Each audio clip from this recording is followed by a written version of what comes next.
Doctor Babasaheb आंबेडकरांचा, राष्ट्रमाता सावित्रीबाई फुले यांचा, राजमाता जिजाऊंचा, माता रमाई भीमराव आंबेडकरांचा, पूजनीय भिक्खू संघाचा,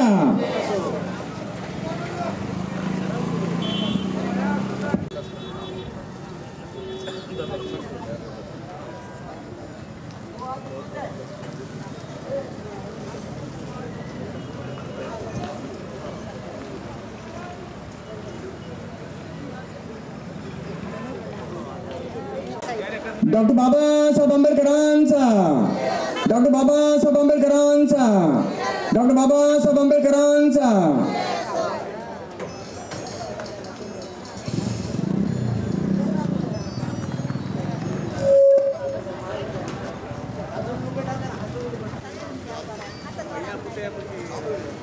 ओके. डॉक्टर बाबासाहेब आंबेडकरांचा, डॉक्टर बाबासाहेब आंबेडकरांचा,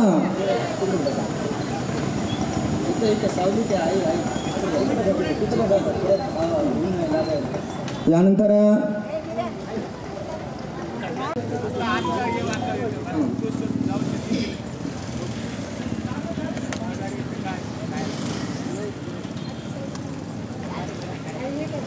यानंतर मुक्ताबाई पंडित, त्याचप्रमाणे विशाखा एंगडे, तसेच घुले मॅडम, आयरेबाई, शिकोण्याबाई कांबळे, मोरेबाई यांनी राजमाता जिजाऊ यांच्या फोटोस पुष्पहार अर्पण करावा.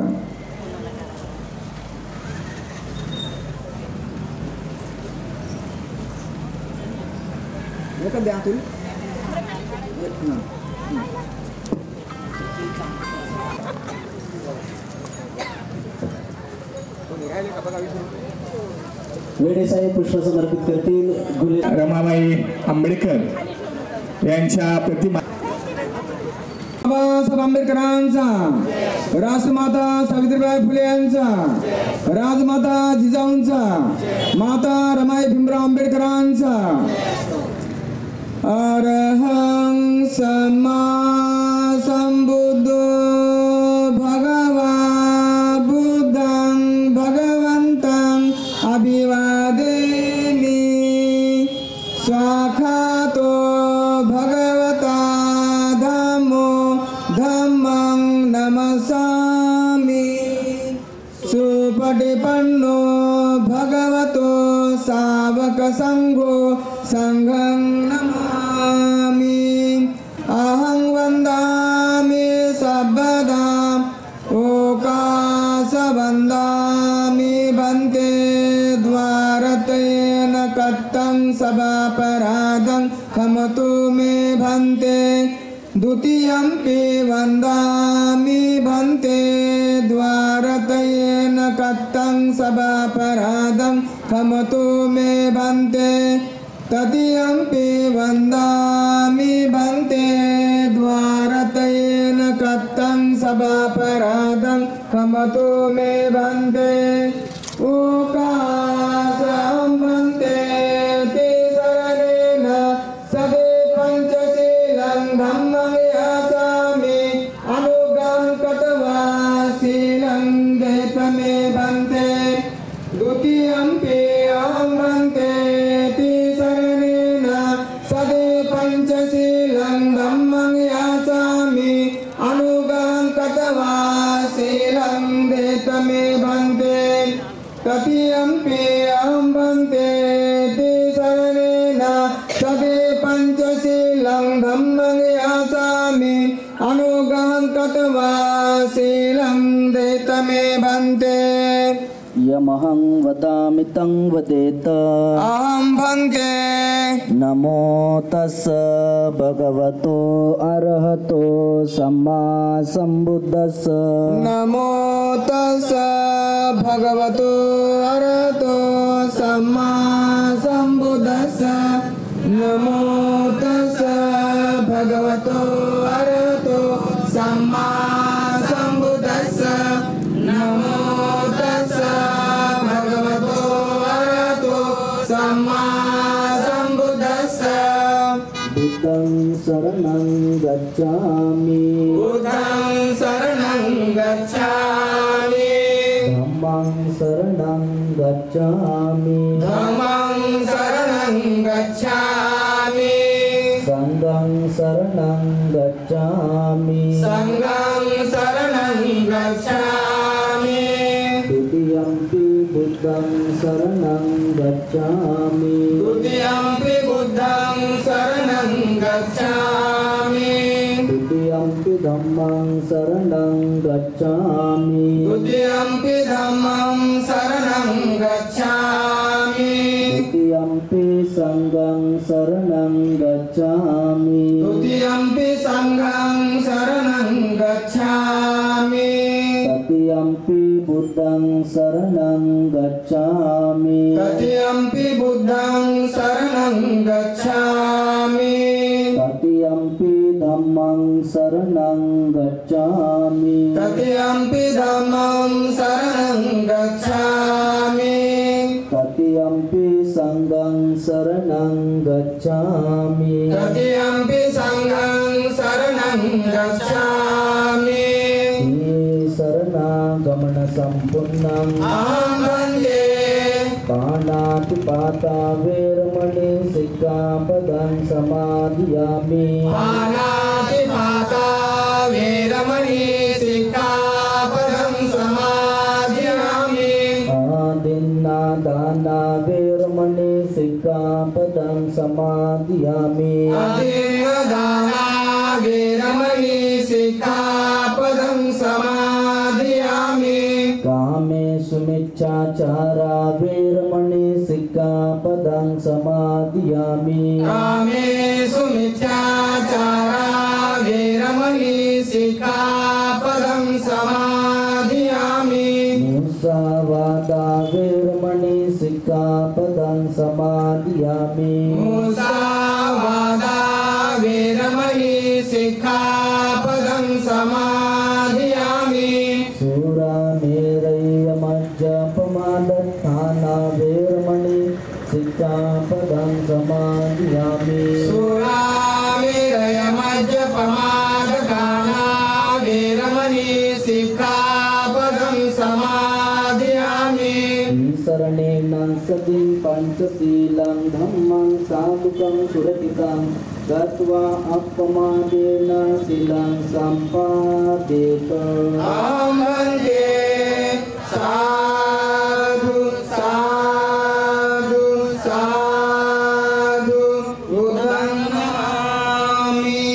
धम्मं नमामि संघं नमामि अहं वन्दामि सर्वदा सकलं बीजं विदुरयानं देवरूपं सुजीव निमलचक्षु कपिलगौसं गौरवर्णं सुखाय अभयचित्तं विभयकामं सुरतधम्मं सुप्रेम वीरतराजु सुदननीतं भीमरावं सरामि भीमरावं सरामि भीमरावं सरामि साधु साधु साधु बुद्धं नमामि धम्मं नमामि संघं नमामि अहं वन्दामि सर्वदा यानंतर पूजनीय भांतेजी पयांश यांचं पुष्पगुच्छ देऊन स्वागत करण्यात येत आहे. मुख्य आयोजक उपासिका मनीषताई मुकुंद पाटील या पूजनीय भांतेजीचं पुष्पगुच्छ देऊन स्वागत करतील.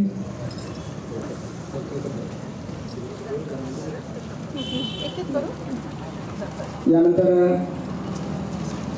जयंतीच्या अध्यक्षा राष्ट्रमाता कापसे मॅडम यांचे कारण की काल 2 वाजेपर्यंत आमचं या कार्यक्रमाचं काहीही नियोजन नव्हतं.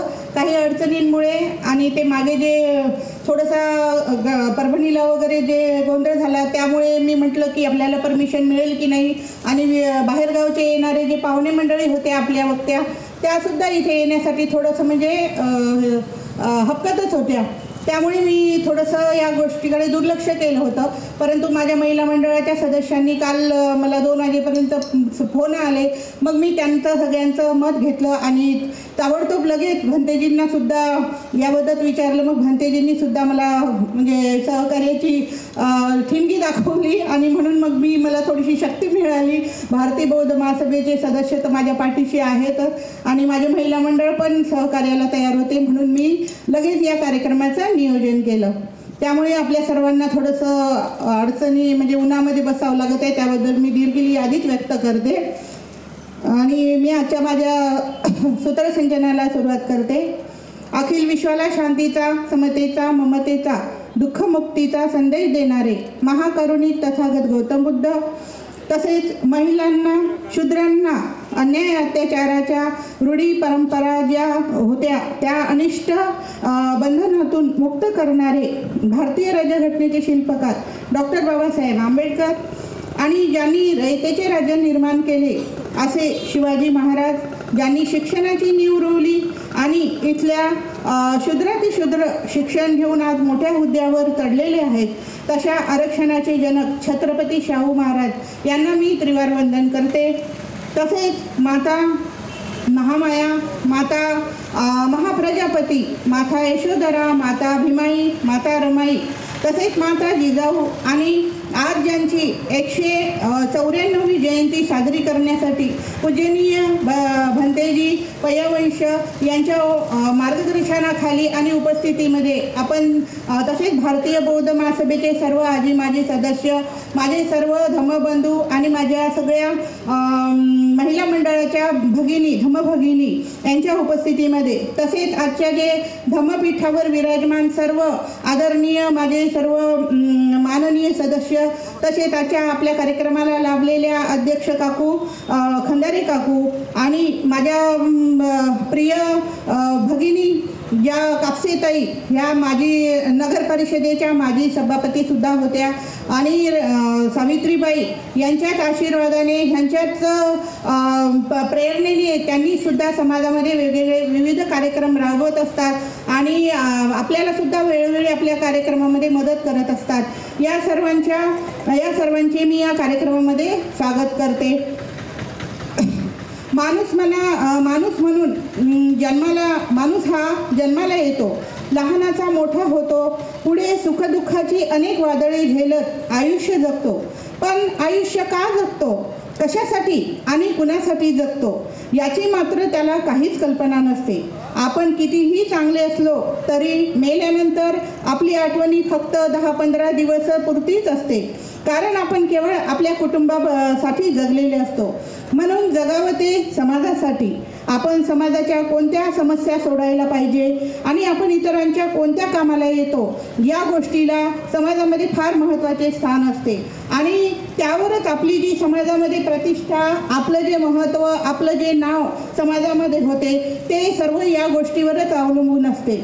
आणि याचं सर्वात महत्त्वाचं जिवंत असं उदाहरण म्हणजे सावित्रीबाई फुले आणि ज्योतिराव फुले यांचं उदाहरण आहे. त्यांनीच आपल्यासाठी महिलांना सर्व शिक्षणाचे म्हणा सर्व दरवाजे खुले करून दिले. आपल्यासाठी काय काय केलं हे सर्वच जण परिचित आहोत आपण.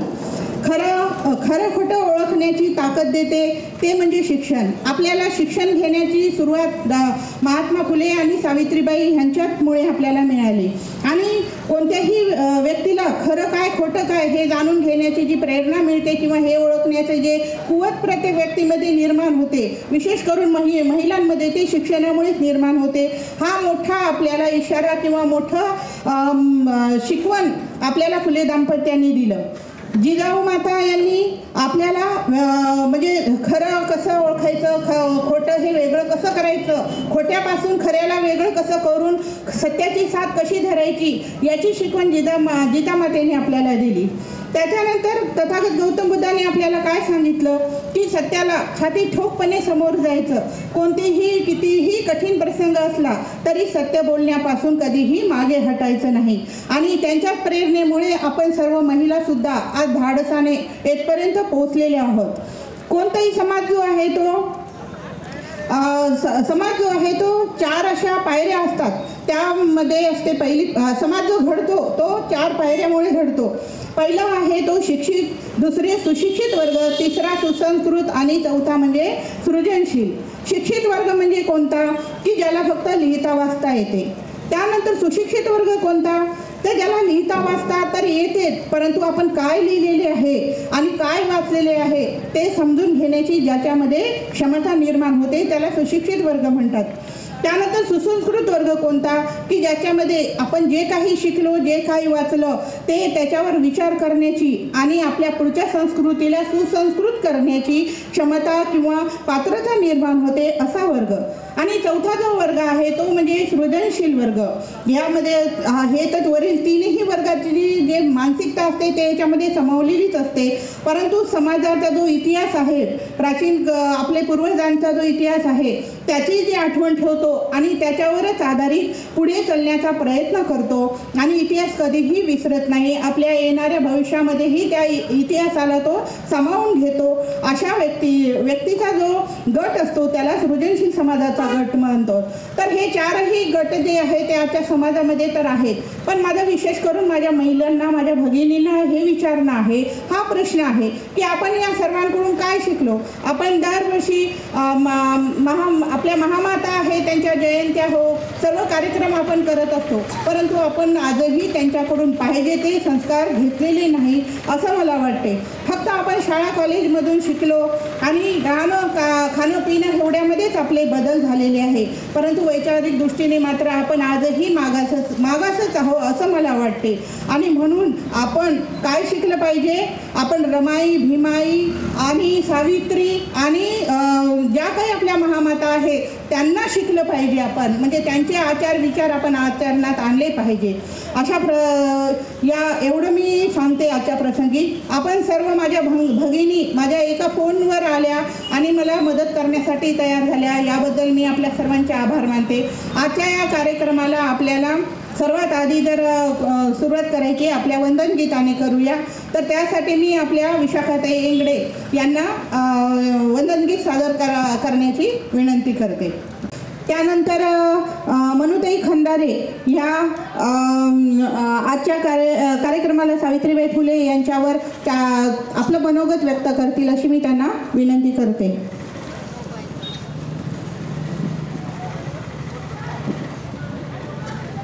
अखिल विश्वाला शांतीचा संदेश देणारे महाकारुणिक तथागत भगवान गौतम बुद्ध, परमपूज्य बोधिसत्व डॉक्टर बाबासाहेब आंबेडकर, ज्या महामानवांनी ज्या महान स्त्रियांनी बहुजनांचं राज्य यावं म्हणून योगदान दिलं त्या सर्व महामानवांना, त्या सर्व महान स्त्रियांना प्रथमतः मी अभिवादन करते. तसेच वंदनीय भंते, सन्माननीय व्यासपीठ, उपासक उपासिका यांना माझा क्रांतिकारी जय भीम. ज्या काळी सावित्रीबाईंचा जन्म झाला तो 200 वर्षापूर्वीचा काळ होय. त्या काळी समाजाची रचना विषमतेवर आधारित होती. स्त्रियांची स्थिती दुय्यम होती. स्त्री शिक्षणापासून वंचित होती. शिक्षण हे समाजातील काही पांढरपेशी समाजापुरतं मर्यादित होतं. अनेक चालीरीती होत्या, त्यात अस्पृश्यता, सतीची चाल, केशवपन, हुंडा पद्धत, कुमारिका विवाह अशा प्रथेखाली स्त्री भरडली जात होती. स्त्रियांना कोणतेच अधिकार नव्हते. वयाच्या 90व्या वर्षी सावित्रीमाईंचा विवाह ज्योतिबा फुलेंशी झाला. सावित्रीमाई धीट, हुशार आणि कर्तृत्ववान होत्या. सावित्रीमाईंना शिक्षणाचे धडे ज्योतिबांनी दिले म्हणून 1 जानेवारी 1848ला पुण्याच्या बुधवार पेठेत भिडे यांच्या वाड्यात मुलीची पहिली शाळा सुरू झाली आणि स्त्रियांना अत्याचारातून वाचवण्याचे काम सावित्रीबाई आणि ज्योतिबा फुले यांनी केले. ज्या काळी स्त्री घराबाहेर पडली म्हणजे पाप समजले जाई, त्या काळी महात्मा फुलेंनी स्त्री शिक्षणाचा विडा उचलला आणि सावित्रीबाईंनी त्यांना सावलीप्रमाणे साथ दिली. प्रसंगी दगडफेक, शेणमारा सहन केला, पण त्यांनी माघार घेतली नाही, कारण त्यांना माहिती होतं पुस्तकाने मस्तक सुधारतं आणि जे मस्तक सुधारलेलं असतं ते मस्तक कुणापुढे नतमस्तक होत नसतं, म्हणून पुस्तक वाचायचं असतं. जी स्वप्न झोपेत पडतात ती स्वप्न खरी नसतात, जी स्वप्न झोपू देत नाहीत ती स्वप्न खरी असतात आणि स्वप्न त्यांचीच पूर्ण होतात जे स्वप्न पाहण्याचं धाडस करतात. अशी स्वप्न सावित्रीबाई आणि ज्योतिबा फुलेंनी पाहिली होती. म्हणून आज आपल्या माता भगिनी आज आपण शिकताना पाहतोय, ज्यांनी स्त्रियांबद्दल चूल आणि मूल ही भावना मोडीत काढत स्त्री शिक्षणाचा पाया रोवला, स्त्रियांना सन्मानाने जीवन मिळवून दिले. आजची स्त्री ही कोणत्याही क्षेत्रात मागे नाही. स्त्रियांची जीवनशैली ज्यांनी पूर्णपणे बदलवली अशा स्त्री शिक्षणाचे आराध्य दैवत भारतातील प्रथम शिक्षिका प्रथम मुख्याध्यापिका सावित्रीबाई फुले यांना विनम्र अभिवादन. मग सावित्रीबाईच्या शिक्षणाचा तुम्ही काय उपयोग केला, किंवा सावित्रीबाई फुलेने जे शिक्षण दिलं तुम्हाला अंगावर दगडमाती झेलून, त्या शिक्षणाचा तुम्ही काय उपयोग केला? फक्त नवऱ्याची सेवा करायला, सत्संगाला जायला, पोथी पुराण वाचता यावे, वैभव लक्ष्मीचे व्रत करता यावे, यासाठी सावित्रीमाईने तुम्हाला शिक्षण नाही दिलं. त्यासाठी सावित्रीबाई फुलेनं हक्काचं सासऱ्याचं घरदार नाही सोडलं. कशासाठी केला सगळा उपद्याप? तुम्हाला चांगले पदार्थ नवऱ्याला खाऊ घालता यावे म्हणून, चांगल्या साड्या नेसता याव्या म्हणून, चांगल्या साड्याचे कलर चॉईस करता यावे म्हणून, पार्लरमध्ये जाऊन स्वतःला नटवता यावं म्हणून. मुळात या शिक्षणाचा तुम्ही काय उपयोग केला?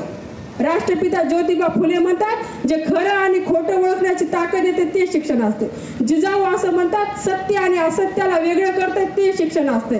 तथागत गौतम बुद्ध असे म्हणतात, सत्य आणि असत्याला वेगळेपण करून सत्याला छाती ठोकपणे स्वीकारण्याची ज्याच्यामध्ये ताकद असते ते शिक्षण असते. मग आम्हाला सुशिक्षित म्हणावं असं मला वाटत नाही, कारण कोणत्याही समाज घडण्याच्या 4 पायऱ्या असतात. एक शिक्षित, दुसरं सुशिक्षित, तिसरं सुसंस्कृत आणि चौथं स्वजनशील.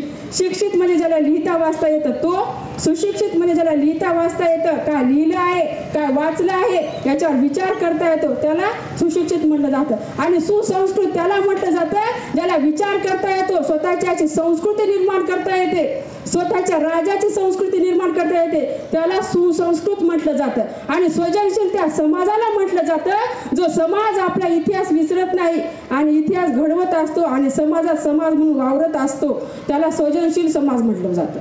आम्ही कोणत्या अवस्थेत आम्हाला काही माहित नाही. आमच्यातील शेतकरी मरतात काय, आमच्यातील मुली मरतात काय, विहिरीत उड्या टाकून मरतात काय, विष घेऊन मरतात काय, फाशी घेऊन मरतात काय, एवढ्या लवकर आमच्या मुली मरतात काय, एवढ्या लवकर आपण त्यांना निराशित करतो. याचं जर सगळे श्रेय कोणाला जात असेल तर ते आपल्या अज्ञानपणाला जाते. कारण आम्हाला सक्षम असं शिक्षणच भेटलं नाही, त्यामुळे आमचा पाया घडू शकला नाही. आणि कुठली इमारत बांधायला घेतल्यानंतर ती लवकर ढासळते, तसे आज आमच्या महिला ढासळायला लागल्या आहेत. म्हणून ज्या सावित्रीमाईंनी आपल्याला शिक्षण दिले त्यांनी लिहिलेलं लिखाण तरी एकदा वाचलं पाहिजे, विचार करायला लागलं पाहिजे.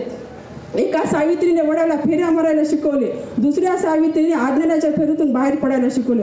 पण सत्यवानाच्या सावित्रीपेक्षा फुलेची सावित्री समाजाला कळली असती तर आज देशाचा इतिहास काय वेगळाच असतं. बाईपणाचं दुःख काय असते हे आपल्यापेक्षा जास्त सावित्रीमाईंनी भोगले. आरशात पाहून सांगा की मी सावित्रीबाईंच्या शब्दाला जागले. आज आपल्याला काही सोसायचं नाही, काढणारे काढत आहेत, आपल्याला शाळा सुद्धा काढत बसायची नाही. आपल्याला फक्त पूर्वगामी तत्वाचा खरा वसा घ्यायचा आहे, एखादा यशवंत घेऊन त्याला आधार द्यायचा आहे. आज सावित्रीमाई असत्या तर त्या एवढ्याच म्हणाल्या असत्या, स्त्रियांनो मॉलमध्ये जाऊन वेगवेगळं नटण्याचं सामान घेण्यापेक्षा बॅगमध्ये एखादं पुस्तक घ्या, ज्याने अक्षर गिरवून माणसाच्या अंधारमय जीवनात प्रकाश निर्माण होईल. त्या प्रकाश निर्माण करणाऱ्या सावित्रीची आज समाजाला जास्त गरज आहे. आपण खरंच सावित्रीबाईंना मानतो का, तिच्या विचारावर चालतो का, हा प्रश्न स्वतःला विचारा. एवढं बोलून माझे भाषण संपवते. जय भीम. खूप खूप धन्यवाद ताई. खूप छान पद्धतीने आपण सावित्रीबाईचा महिमा सर्वांच्या समोर ठेवला आहे. निश्चितच माझ्या दुसऱ्या इतर भगिनी सुद्धा यामधून काही ना काही प्रेरणा घेतील अशी मी अपेक्षा करते. त्यानंतर आपल्या ज्या भगिनी आहेत मुक्ताबाई पंडित, या त्यांना होईल शक्य तितकी प्रत्येक कार्यक्रमामध्ये जाऊन समाज प्रबोधनाचं कार्य करत असतात आणि म्हणून आज मी त्यांना इथे विशेष पाचारण केलेलं आहे. तर आता मी ताईला विनंती करते की त्यांनी आज आपल्याला सुद्धा आपल्या याच्यातून थोडंसं प्रबोधन करावं आणि आपल्याला मार्गदर्शन पण करावं अशी मी त्यांना विनंती करते. सर्वांना माझा क्रांतिकारी जय भीम. आणि सर्व महिला मंडळ इथं एका ताईच्या फोनवरून उपस्थित झालात आणि सर्व माझे बांधव, सर्वांचं नाव घेतल्याप्रमाणे सर्वांना मी सर्वच इथे आज सन्मानित आहात आणि सर्वांना मी जय भीम करते. आणि ताई अशी जिद्द धरली ताईनं की 3 वर्ष झाले, परंतु महात्मा फुलेचा सुद्धा सावित्री फुलेच्या पाठीशी हात होता. आणि तसेच माझे भाऊ माझ्या वहिनीला सहकार्य करतात, मुकुंद पाटील. म्हणून ताई तुम्ही पण घडलात, तुम्ही पण जिद्द धरली आणि तुमच्या जिद्दची पुरवण झाली असं मी माझ्या मनाला समजते. आणि आपण सर्वांनाच समजलं पाहिजे, प्रत्येकी स्त्रीच्या पाठीमागं पुरुषाचा हात असतं. आणि सावित्री फुलेच्या मागे सुद्धा ज्योतिबा फुलेचा हात होता. म्हणून सरस्वती पूजू नका गुरु जन्मले, सरस्वती पूजू नका गुरु जन्मले, सावित्री फुले पूजा ज्योतिबा फुले, आणि सावित्री फुले पूजा ज्योतिबा फुले, आणि सावित्री फुले पूजा ज्योतिबा फुले. फुले सावित्री, फुले सावित्री तुम्ही अभ्यासावी. दादा एका शब्दाकडे लक्ष द्यायचं आहे. मी काही शिकलेली नाही, एकही दिवस शाळेत गेली नाही, पण एवढी बाबासाहेबांची पुण्याई समजते आणि तुम्ही खरंच मला ऐकून घेतात. तुमच्या मनापासून मी धन्यवाद करते की माझा अडाणी बाईचं तुम्ही गाणं ऐकता, आणि ही बाबासाहेबाची देण आहे. सकाळी ताईनं मला 7 वाजता फोन केला आणि ताई म्हणल्या तुम्हाला गाणं पण म्हणायचंय. आता 7 वाजल्यापासून माझा काही लिहिता येत नाही, वाचता येत नाही, तरी गाणं पाठ केलंय. माझे दादा मला सदैव म्हणतात की बाईले गातात प्रकाश दादा कांबळे, माझं कौतुक करतात तुम्ही सगळेजण. मी मनापासून तुमचे आभारी आहे. म्हणून फुले सावित्री तुम्ही अभ्यासावी, फुले सावित्री तुम्ही अभ्यासावी. नाही सरस्वती शिक्षणाची देवी, नाही सरस्वती शिक्षणाची देवी. ज्योतिबाची ही सारी पुण्याई, ज्योतिबाची ही सारी पुण्याई. शिकले सारे इथे ठाई ठाई, शिकले सारे इथे ठाई ठाई. तुम्हा आम्हासाठी केले, तुम्हा आम्हासाठी केले, अंगावर सेनाचे वार झेलून आपल्यासाठी. तुम्हा आम्हासाठी केले, तुम्हा आम्हासाठी केले. शिक्षण खुले, शिक्षण खुले. सावित्री फुले पूजा ज्योतिबा फुले, आणि सावित्री फुले पूजा ज्योतिबा फुले. सत्य इतिहास, सत्य इतिहास जाणास रे, सत्य इतिहास जाणास रे. नको अंधश्रद्धा शिक्षकाजवळ. आपल्याला सांगण्यात आलं की काही दिवसापूर्वी सरस्वती देवी आहे, परंतु आज आमच्या बांधवाला कळालं, महिलाला कळालं सरस्वती देवी नाही सावित्रीबाई देवी आहे. म्हणून आमच्या मंजुषाताई सारख्यानं या पूर्ण ठिकाणी असे गावोगाव सावित्रीची जयंती साजरी करण्यात यांना सहकार घेतला आणि धाडस करून पुढे गेले. सत्य इतिहास जाणास रे, सत्य इतिहास जाणास रे. नको अंधश्रद्धा शिक्षकाजवळ, नको अंधश्रद्धा शिक्षकाजवळ. महापुरुषाची, महापुरुषाची नका तुम चिडे, देश संतांचा आहे परमळ. महापुरुषाची नका तुम चिडे, देश संतांचा आहे परमळ. शिक्षण शिकून झाले यांचे इस्कुरे ढिले, शिक्षण शिकून झाले यांचे इस्कुरे ढिले. सावित्री फुले पूजा ज्योतिबा फुले, आणि सावित्री फुले पूजा ज्योतिबा फुले. काही मनुवादी दादा, काही मनुवादी सत्तेत आले, काही मनुवादी सत्तेत आले. सत्य इतिहासाला मारतात भाले, सत्य इतिहासाला मारतात भाले. काही मनुवादी सत्तेत आले, सत्य इतिहासाला मारतात भाले. खाजगी शिक्षणात भ्रष्टाचार चाले, कारण की 2-2 लाख डोनेशन झालं. आपले लेकरं शिकविणं आपल्याला कठीण झालं. हवले हवले हवले हवले सगळं खाजगीकरण करून टाकायला लागलं बापू. म्हणून काही मनुवादी सत्तेत आले, सत्य इतिहासाला मारतात भाले, सत्य इतिहासाला मारतात भाले. खाजगी शिक्षणात भ्रष्टाचार चाले, गोरगरीब लंगडलुले झाले. गोरगरिबाला कुठून डोनेशन भरायचं माय, म्हणून गोरगरीब लंगडलुले झाले. आणि तुम्हा आम्हासाठी सावित्री फुले ज्योतिबा फुलेनं हे दार खुले केले, परंतु हे आपलं चालू देत नाही. आणि तुम्हा आम्हासाठी केले शिक्षण फुले, अरे शिक्षण फुले. सावित्री फुले पूजा ज्योतिबा फुले, सावित्री फुले पूजा ज्योतिबा फुले, सावित्री फुले पूजा ज्योतिबा ज्योतिबा फुले. राहुल इतिहास डोळ्यामध्ये ठेव. राहुलजी कांबळे लिहितात बांधवांनो. राहुल इतिहास डोळ्यामध्ये ठेव. नाही दगडामध्ये कुठलाच देव. राहुल इतिहास डोळ्यामध्ये ठेव. नाही दगडामध्ये कुठलाच देव. अंधबुद्धीला अंधबुद्धीला अंधबुद्धीला येऊ द्या रे चेव. अंधबुद्धीला येऊ द्या रे चेव. नाही दगडामध्ये कुठलाच देव. अन गाडगे बाबा कीर्तनात सांगून गेले. ओ गाडगे बाबा कीर्तनात सांगून गेले. मग कुणाला पूजायचंय? सावित्री फुले पूजा ज्योतिबा फुले. आणि सावित्री फुले पूजा ज्योतिबा फुले. आणि सावित्री फुले पूजा ज्योतिबा फुले. अगं सरस्वती पूजू नका गुरु जन्मले. अगं सरस्वती पूजू नका गुरु जन्मले. माय सावित्री फुले पूजा ज्योतिबा फुले. आणि सावित्री फुले पूजा ज्योतिबा फुले. जय भीम.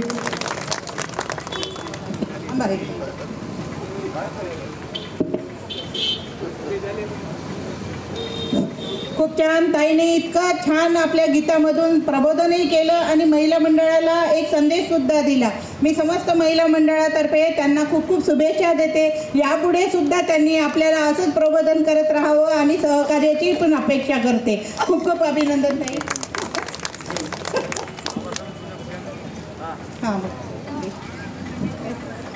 मुक्ताताई, तुमच्या कलेला, तुमच्या काव्याला, तुमच्या कवितेला अशीच नेहमी राहावी सुरुवात. चांदणे फुलेल मुक्ताताई तुमच्या संपूर्ण कार्यात, तुमच्या संपूर्ण आयुष्यात. बहिणीला सुद्धा ऐकण्याचा योग आपल्याला आलेला आहे. बघूया आता त्या दादापेक्षा जास्त आपल्याला मार्गदर्शन करतात की काय. तर बोधिसत्व डॉक्टर बाबासाहेब आंबेडकर यांना त्रिवार वंदन करते. तसेच भगवान तसेच बंटीजी व्यासपीठावर सर्व उपस्थित असलेले सर्व यांना सन्मानांना जय भीम करते. माझे 2 शब्द सांगते. सगळ्यांनी सांगितलं, खंदारेताईने सांगितलं, विशाखाताईने सांगितलं, सगळं नाही. मी काय सांगणार आहे ऐकून घ्या थोडंसं. माती धोंडे सगळे सावित्रीबाईंनी फुले जेलले आणि समाजाला सांगितले की एक दिवस सावित्रीबाई फुले म्हणाल्या, हट धरला सावित्रीबाई फुलेने. सावित्रीबाई फुले ज्योतिबा फुलेला म्हणाल्या, नाही मला जायचं आता शिकवायला कोणाला, किती शेण माती झेलू अंगावर, मला नाही सण होत. म्हणून ते हट धरून एक दिवशी घरी बसल्या आणि रोज धडपड करायच्या आणि मुलींना शिकवायला शाळेला जायच्या. तर एक दिवस धडपड करत नाही गेल्या आणि ज्योतिबा फुले म्हणाले, सावित्रा तू धडपड का म्हणून करणार. ते म्हणतात मला खूप कंटाळा आला आता. ज्योतिबा फुले, नाही मला जायचं शिकवायला, खूप आता माती दगड अंगावर खाऊन मला खूप कंटाळा आला आता. तरी म्हणाले नाही म्हणा, छारायचं नाही म्हणले, मी किती दुसऱ्यासाठी केलं तरी मला कोणी साथ देत नाही असं म्हणून ते कटाळून गेल्या आणि म्हणाल्या बसल्या.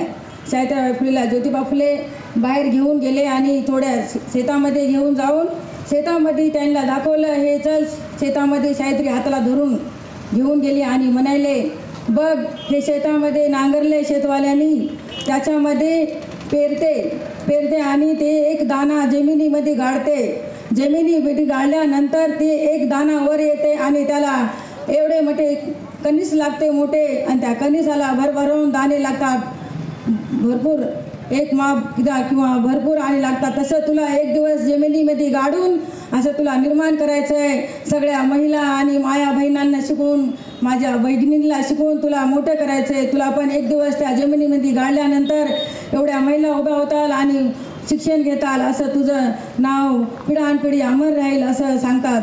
आणि मग त्यांनी एक जानेवारीला शाळा खोलून मुलींची पुन्हा त्यांनी खुशीने म्हणजे आपल्या पतीने सहकार्य केले म्हणून त्यांनी पुन्हा आपली 15 मे 1948 रोजी महारवाड्यात अस्पृश्य समाजाला शिकवायसाठी दुसरी शाळा खोली, म्हणजे महारांना शिकवायसाठीच. तरी पण तिथं जायला कोणी शिकायला तयार नव्हतं. भीती वाटत गेली सर्वांना की आपण शिकल्यानंतर आपल्याला बाहेरसुद्धा निघायचा अधिकार नव्हता. म्हणून सावित्रीबाई फुले आणि ज्योतिबा फुले सगळ्या महारवाड्यामध्ये चक्रा मारू लागले, आपण तुमच्या मुलींना शाळा शिकवा. नाहीतर बघा आपल्याला असंच राहावं लागेल तुम्हाला अंधाऱ्यामध्ये. नाही म्हणे आम्हाला शिकायला सुद्धा बंदी आहे, नाही आम्हाला शिक्षणापासून वंचित ठेवलेलं आहे. म्हणून आम्हाला सांगितलं की तुमचे मुलं आणि मुली शाळेत जातात तर तुम्हाला 7 पिढ्या नरकात जावं लागेल असे सांगितलेलं आहे. नाही ज्योतिबा फुले आणि शाहिदराव फुलेंनी त्यांना सांगितले आणि अंधश्रद्धा ह्याच्यापासून त्याला मार्गदर्शन चांगले करून त्यांना शाळेत लेकरांना म्हणले तुमचे लेकरं शाळेमध्ये आम्ही नव्हतो. त्यांनी पोत्यामध्ये घालून लेकरं नेले लपून, आपले अस्पृश्यांचे लेकरं आणि शाळेमध्ये शिकवले. पोत्यामध्ये लपून नेऊन पोत्यामध्येच आणून सोडायचे घरी. आता पण तसं पोत्यामध्ये घालून लेकरं शाळेमध्ये न्यायला आपल्याला बंदी नाही. गाडीमध्ये जायचं आणि कारमध्ये नेऊन सोडायचं लेकरं, तरी पण शिकायला तयार नाहीत. 10वीपर्यंत शिकायलेत लेकरं आणि घरीच बसालेत. मुलींना शिक्षण शिकवायचं म्हणलं की मुलींना बाहेर हिंडायला फार बंधन झाले. म्हणून माय बाबा मुलींना जास्त शिकवून आलेत.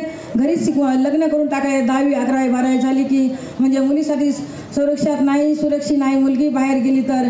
म्हणून ज्योतिबा फुले आणि शाहिदराव फुलेने भरपूर आपल्यासाठी काही केलेलं आहे. 2 शब्द बोलून माझे संपवते. ऐकून घेतले मोडके वाकडे.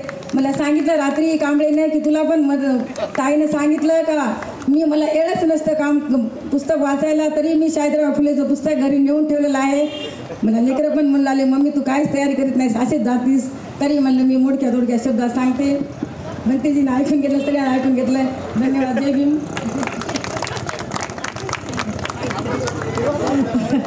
खूप छान ताई वहिनी, खूप छान.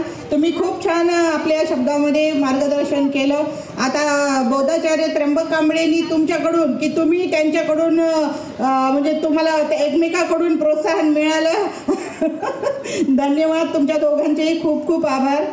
त्यानंतर रमाताई कुर्हे ह्या आपल्यासमोर एक गीत सादर करतील.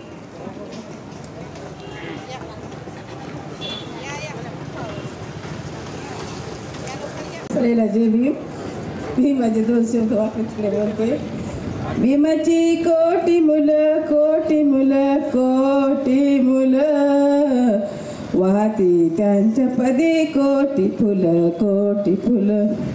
भीमाची कोटी मुलं कोटी मुलं वाहती त्यांच्या पदी कोटी फुलं. भीमाचा लोक लढा होता शाहीर धडा. भीमाचा लोक लढा होता शाहीर धडा. भीमाची कोटी मुलं कोटी मुलं वाहती त्यांच्या पदी कोटी फुलं. जय भीम. ठीक आहे. खूप छान ताई. थोडंच का होईना तुम्ही वंदनपर गीत सादर केलं. पूज्य बोधिसत्व डॉक्टर बाबासाहेब आंबेडकर जे पूजेला पात्र होत असे पूजनीय मोठे व छोटे भंतेजी यांना माझा त्रिवार वंदन.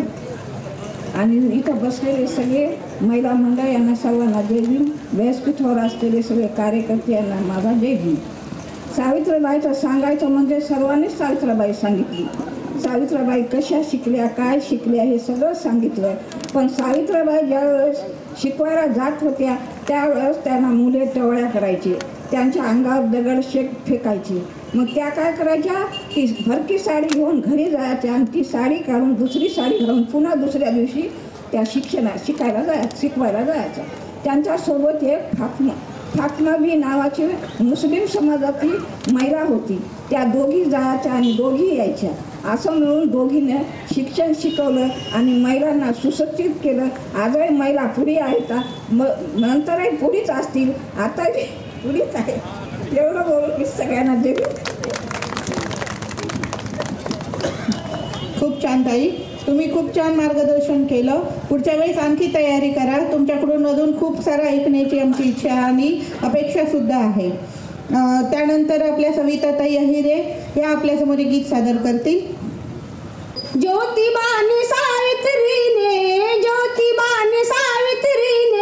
झिजविले तन, घडविले पती पत्नीने मुलीचे जीवन, घडविले पती पत्नीने मुलीचे जीवन.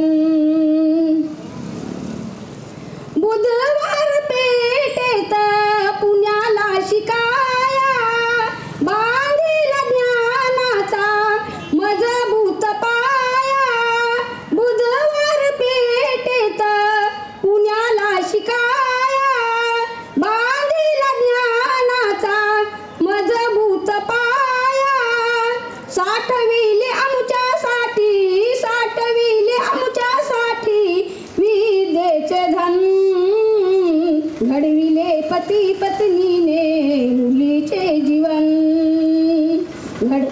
घडविले पती पत्नीने मुलीचे जीवन सावित्रीला नाव ते अक्षराचे ज्ञान ज्योतिबाने शिकविले पत्नीला छान सावित्रीला नाव ते अक्षराचे ज्ञान ज्योतिबाने शिकविले पत्नीला छान शिक्षिका होऊन आमचे केले संगोपन घडविले पती पत्नीने मुलीचे जीवन घडविले पती पत्नीने मुलीचे जीवन कर्मठाने छेडिले नाना परी हो रोज खडे सावित्रीला मारले जरी हो कर्मठाने छेडिले नाना परी हो रोज खडे सावित्रीला मारले जरी हो शिक्षणाचे कार्य तरीही जतन घडविले पती पत्नीने मुलीचे जीवन घडविले पती पत्नीने मुलीचे जीवन समाज सुधारक मिळविला मान झाली साऱ्या महिलांना शिक्षणाची जाण समाज सुधारक मिळविला मान झाली साऱ्या महिलांना शिक्षणाची जाण कांबळे गुरुजी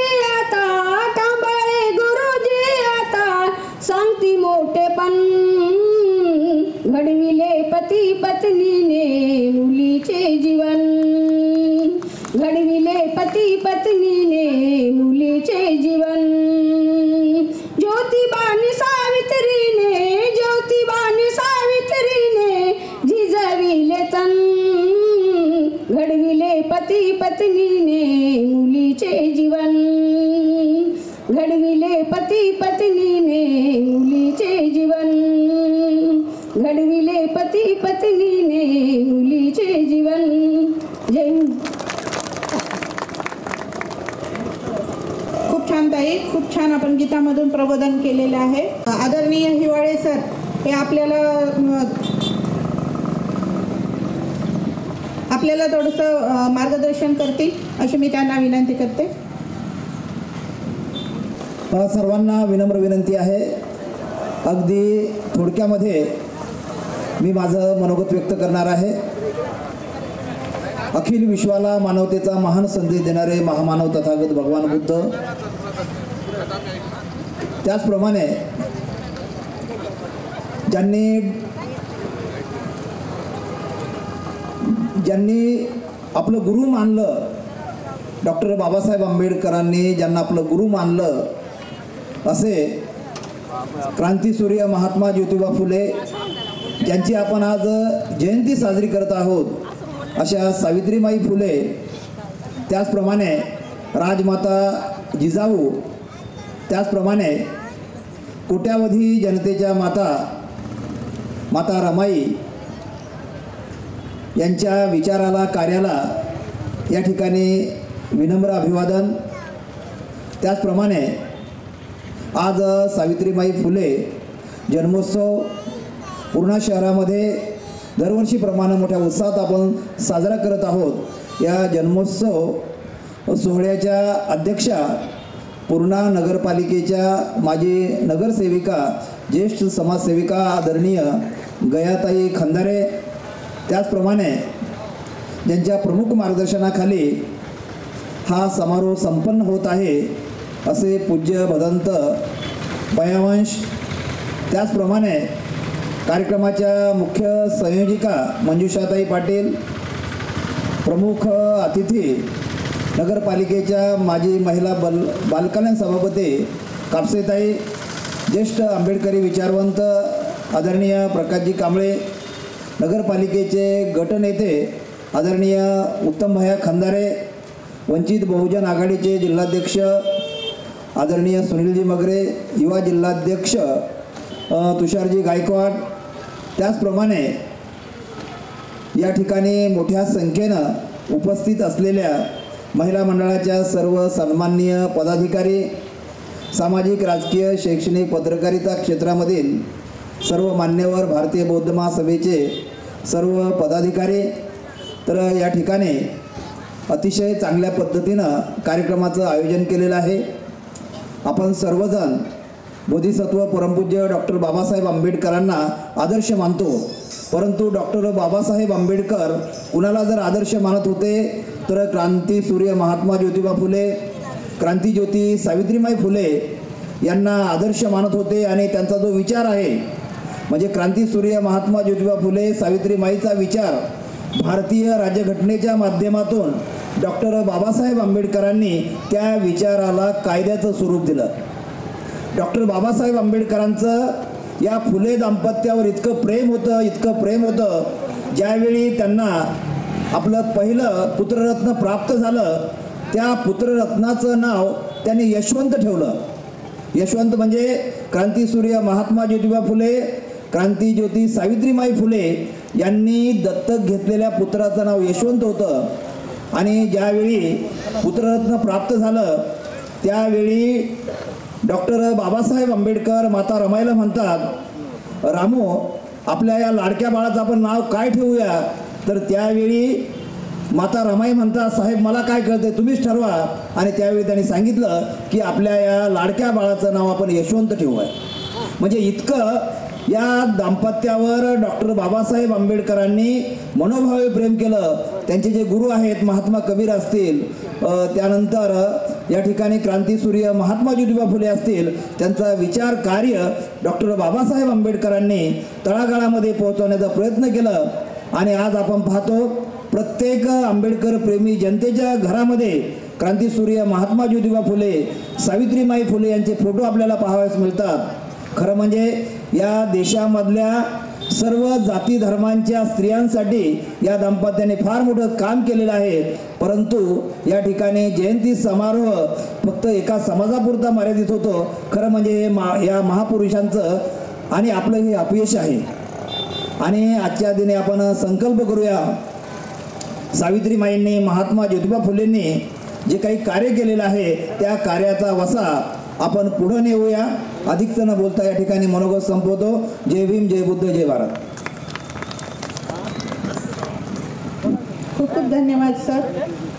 त्यानंतर आपले युवा नेते बंधू आपले तुषार गायकवाड हे सुद्धा आपल्याला थोडक्यामध्ये आपल्या कार्यक्रमाबद्दल काहीतरी विशेषता सांगून आपल्याला नवीन मार्ग सुचवतील अशी मी त्यांना विनंती करते. अखिल विश्वाला करुणेचा समतेचा संदेश देणारे महान कारुणिक तथागत भगवान गौतम बुद्ध, रयतेचे राजे छत्रपती शिवाजी महाराज, आधुनिक भारताचे निर्माते विश्वरत्न परमपूज्य बोधिसत्व डॉक्टर बाबासाहेब आंबेडकर, लोकशाही अण्णाभाऊ साठे, वस्ताद लहुजी साळवे, माता रमाई, माता भीमाई, मा जिजाऊ ज्यांच्या जयंतीसाठी आपण या ठिकाणी जमलो आहोत, असे सावित्रीबाई फुले यांच्या त्यागाला नमन आणि सावित्रीबाई फुले यांच्या जयंतीच्या निमित्तानं आपल्या सर्वांना कोटी कोटी शुभेच्छा. या कार्यक्रमाच्या निमित्ताने उपस्थित असलेले आपले धम्मगुरू आदरणीय पय्यावंशजी, त्याचबरोबर कार्यक्रमाचे अध्यक्ष खंदारी आहेत, या कार्यक्रमाला आवर्जून उपस्थित असलेले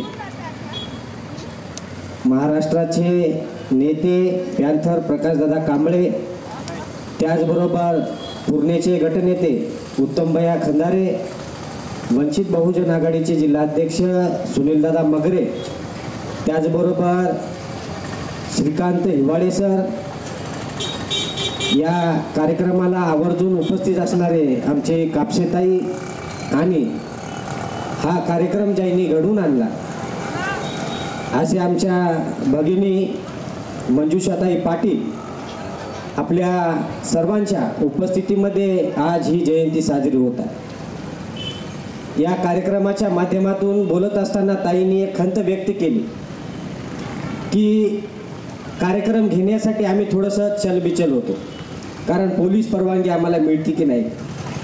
ताई, या कार्यक्रमाच्या निमित्तानं आपल्याला या ठिकाणी सांगू शकतो की पूर्णा शहरामध्येच नव्हे तर या देशामध्ये ज्या ज्या महापुरुषांना स्वतःचा त्याग अर्पण केलं, या महापुरुषाची जयंती साजरी करण्यासाठी कुठल्या पोलीस परवानगीची आपल्याला आवश्यकता नाही आहे.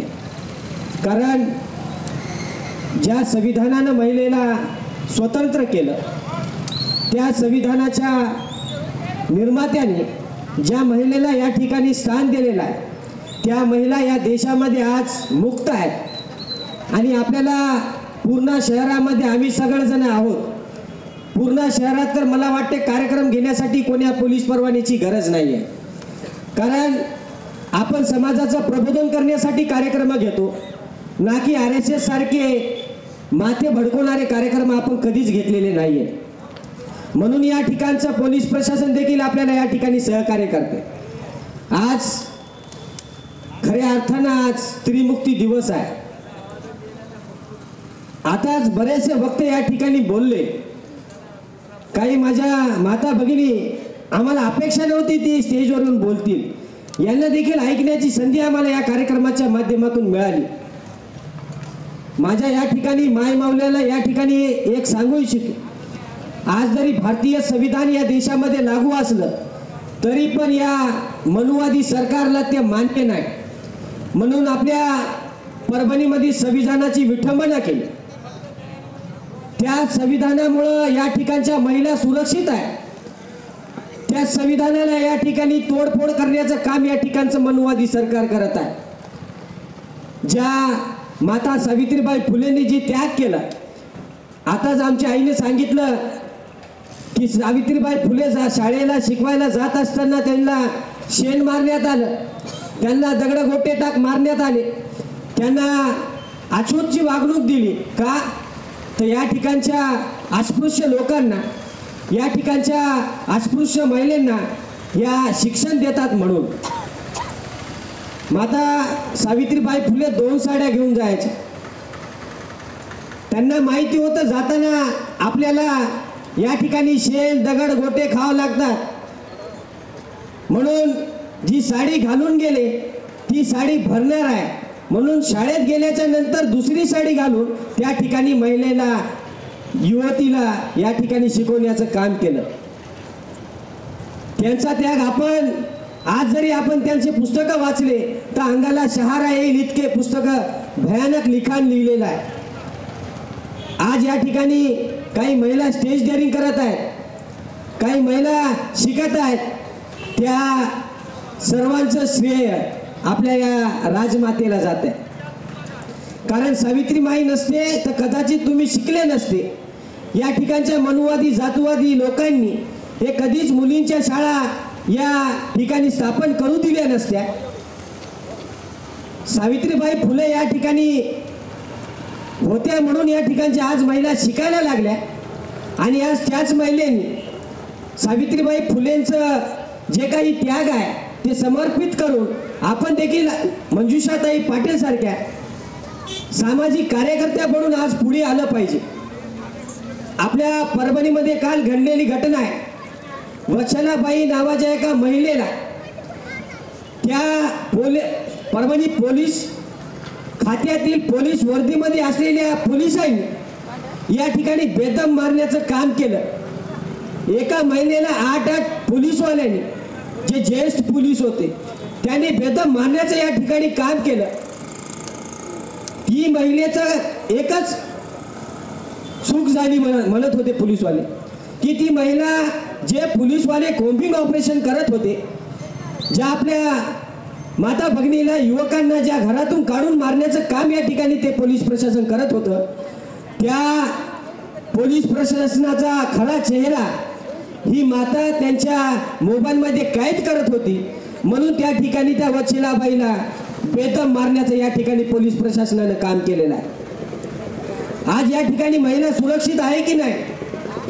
आज आम्ही जिल्ह्यामध्ये फिरत असताना आम्ही अभिमानाने पूर्णेचं नाव सांगतो की आमच्या पूर्णेमधली आंबेडकरी चळवळ अजून बी जिवंत आहे आणि आमच्या सर्व मोमेंटला या ठिकाणी आमच्या खांद्याला खांदा लावून या ठिकाणच्या महिला काम करतात आणि युवकांच्या ज्येष्ठांच्या पहिले आमच्या महिला रस्त्यावर उतरतात। आम्ही हे छाती ठोकपणे या जिल्ह्यामध्ये सांगत असतो, परंतु माझी माता भगिनीला या ठिकाणी विनंती आहे की ज्या ताकदीनं आपण या ठिकाणी मैदानात उतरतो त्याच ताकदीनं आपण यापुढे देखील उभं राहिलं पाहिजे, कारण आपलं संविधान या ठिकाणी धोक्यात आहे। कारण यांना या ठिकाणी मनूचं राज्य आणायचं आहे। ज्या मनूनं या ठिकाणी महिलेला चूल आणि मूल इतकंच ठेवलं होतं, त्या मनूचं राज्य यांना परत आणायचं आहे। त्यासाठी हे ठिकाणी या परभणीमध्ये घडलेली घटना यांना देशभर घडवायची आहे। त्यामुळं आता महिलेला जागा झालं पाहिजे। आज आपण 25 डिसेंबर हा दिवस मनुस्मृती दहनच नाही तर स्त्रीमुक्ती दिवस म्हणून या ठिकाणी साजरा करत आहोत। मला या कार्यक्रमाच्या माध्यमातून आयोजकांना विनंती करायची आहे की 25 डिसेंबर मनुस्मृती दहन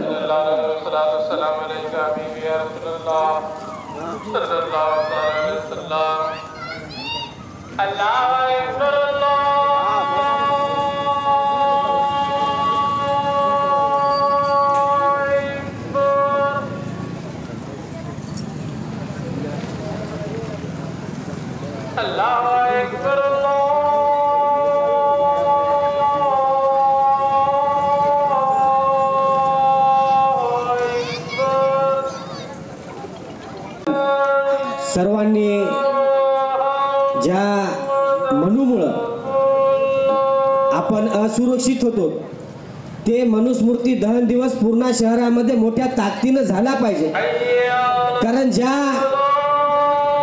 बाबासाहेबांना आपल्याला भारतीय संविधान दिलं त्या संविधानाचा नासधूस करण्यासाठी या मनुवादी लोकांनी एक षडयंत्र आखलेलं आहे आणि ते हाणून पाडण्यासाठी आपल्याला या पूर्ण शहरामध्ये व्यापक असं 25 डिसेंबरचं दरवर्षी आपण मनुस्मृती दहन दिवस साजरा केला पाहिजे आणि आपण हे दाखवून दिलं पाहिजे की आज या ठिकाणच्या स्त्रिया जागरूक झालेल्या आहेत आणि आम्ही या ठिकाणी या मनूचं राज्य कधीच येऊ देणार नाही।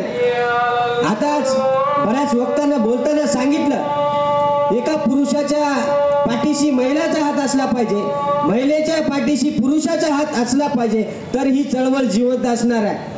कारण डॉक्टर बाबासाहेब आंबेडकर आपल्यामध्ये जे आपल्यासाठी करू शकले ते केवळ माता रमाईमुळे करू शकले। जर माता रमाई नसत्या तर कदाचित बाबासाहेब घडले नसते। तसंच सावित्रीबाई फुलेचं देखील आहे। ज्योतिराव फुले जर नसते तर कदाचित सावित्रीबाई फुले देखील बाहेर निघाल्या नसत्या। त्यामुळं या कार्यक्रमाच्या माध्यमातून या ठिकाणचा संबंध महिलेला या ठिकाणी विनंती करतो की येणाऱ्या 25 डिसेंबरला आपण मनुस्मृती दहन हा स्त्रीमुक्ती दिवस म्हणून साजरा केला पाहिजे, कारण तो दिवस आपल्यासाठी खऱ्या अर्थानं मोठा आहे। मला या ठिकाणी बोलण्याची संधी दिली त्याबद्दल आयोजकांचे या ठिकाणी आभार। या कार्यक्रमाला एका फोनवरती आपण सर्वजण उपस्थित झालात। आपण खरे आंबेडकरी अन्वयी आहात, आपण खरा महापुरुषांचा वारसा पुढे घेऊन जाणाऱ्या महिला आहात, युवक आहात, ज्येष्ठ नागरिक आहात, म्हणून आपण एका फोनवरती या ठिकाणी आलात त्याबद्दल आपल्या सर्वांचे या ठिकाणी मी आभार व्यक्त करतो। सर्वांना क्रांतिकारी जय भीम, जय शिवराय, जय लवजी, जय भीम। बरोबर आहे तुषार दादा, तुम्ही खूप छान मोलाचं मार्गदर्शन केलं। कालच आपण म्हणजे नवीनच बातमी पाहण्यात आली, तालिबानमध्ये महिलांवर एक नवीनच निर्बंध लावण्यात आले की त्यांना शिक्षणापासून वंचित, शाळेत जायचं नाही, इव्हन त्यांना घराच्या पडद्याच्या बाहेर जरी वाकून पाहिलं तरी त्यांना बंदी घालण्यात आलेली आहे। मग त्या मानाने आपण तर किती स्वतंत्र, डॉक्टर बाबासाहेब आंबेडकरांनी आपल्याला पडद्या मागून बाहेर काढलं आणि एवढं आपल्याला मानाचं स्थान सुद्धा दिलं की आज आपण एवढे मोठे कार्यक्रम घडवू शकतो आणि आपण सगळेजण इथे उभं राहून बोलू पण शकतो। एवढं धाडस आपल्याला बाबासाहेबांनी जे सुरक्षा कवच दिलं संविधान त्यापासून आपल्याला मिळालेलं आहे। आणि रमाई आणि सावित्रीबाई फुले यांनी जी शिक्षणाची दारे आपल्यासाठी उघडली आहे ते सुद्धा आपल्यासाठी एक सर्वात मोठं वरदानच आहे. त्यामुळे आपण जन्मोजन्मीसाठी कृतज्ञ आहोत. आपण एक प्रकारे म्हणजे खूप भाग्यवान आहोत की आपण 2-3 वर्षाआधीच आपण स्वातंत्र्याचा अमृत महोत्सव सुद्धा साजरा केला. त्यानंतर कालचा जो शौर्य दिन होता तो सुद्धा 200 वर्षाच्या वरच्या होता, तो सुद्धा आपल्याला साजरा करण्याचा योग आपल्याला आला. त्यानंतर संविधानाचा सुद्धा अमृत महोत्सव आपण साजरा केला आणि सावित्री माईची जयंती जी आहे ती 194 म्हणजे आपण 2 शतकाच्या जवळपास पोहोचतच आहोत. म्हणजे एवढं आपण भाग्यवान आहोत. पण आपण तरीही कुठेतरी कमी पडत आहोत. यानंतरच्या कार्यक्रमामध्ये मी 1 महिन्यापासूनच तयारी करीन आणि मला जास्तीत जास्त महिला बोलण्यासाठी तयार झाल्या पाहिजे आणि त्या योगे मी आताच सांगते, तुम्ही तुमच्या महिला भगिनींना सुद्धा सांगा, ज्या कोणी बोलणारे असतील त्यांनी आतापासून तयारीला लागा. म्हणजे आपल्याला रमाईची जयंती मोठ्या प्रमाणामध्ये मोठ्या संख्येने साजरी करायची आहे. त्यानंतर आता आपल्या ज्या प्रमुख पाहुणे आपल्यालाच्या कार्यक्रमामध्ये ज्या आपल्या प्रत्येक कार्यक्रमाला सहकार्य करतात अशा माझ्या मैत्रीण, माझ्या भगिनी, आपल्या विजयाताई कापसे या आपल्याला थोडक्यात मार्गदर्शन करतील अशी मी त्यांना विनंती करते.